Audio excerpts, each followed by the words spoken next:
hate school, she told her parents that night. I don't know anybody, and nobody will talk to me. I can even see the blackboard from where I sit. Not that it matters. I don't have any idea what's going on because it's all in English. It's the same time for me at the brickyard, Lucia's father said. The boss speaks English, but I must learn to speak English. So I must learn to speak English.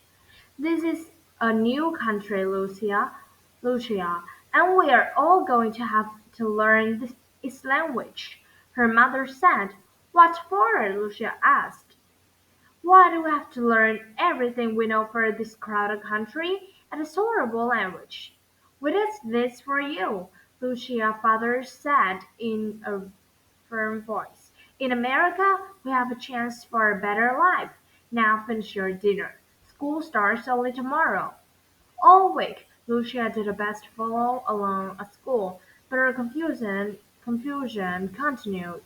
She tried asking a classmate for help, but the girl shook her head and looked away. When Friday finally arrived, Lucia raced out of the building, eager to escape. She ran so fast, however, that she slipped down stone steps and banged into another girl. Miss Gussie, Lucia apologized in Italian before she could stop herself. The words just slipped out. To her surprise, the girl palmed into grin. "Cioccola," she replied. "You speak Italian?" Lucia cried. "Of course," the girl replied. "My name's Teresa. We moved last summer to Naples. We live in Mulberry Street now." We're still speaking in Italian as they walked together down the street. "Are there mulberries in the street?" Lucia asked. "We live on Elizabeth Street, and nobody seems to know who she was." Teresa laughed. "No mulberries tree in sight. But sometimes I like to sit on the fire escape and pretend I'm the top of a very tall tree. What a wonderful idea! I'll have to try that too," Lucia said. "I'm so glad to meet a friend. None of my classmates like me. I tried to ask someone for help today, but she wouldn't even look at me. I've never met such unfriendly people before." "They're not unfriendly," Teresa explained. "I'm sure they like you if they understood you.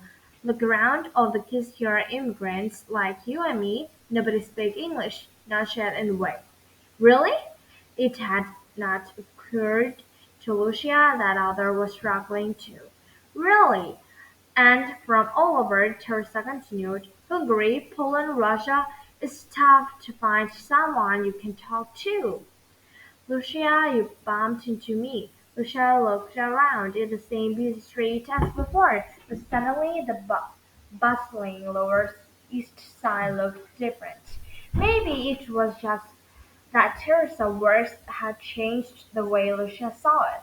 Suddenly, many languages and different types of dress, and the strange foods and the crowded buildings didn't seem scary and overwhelming. Everyone came here for a better life, just like we did, Lucia said. Everybody probably feels just as alone as afraid that I do.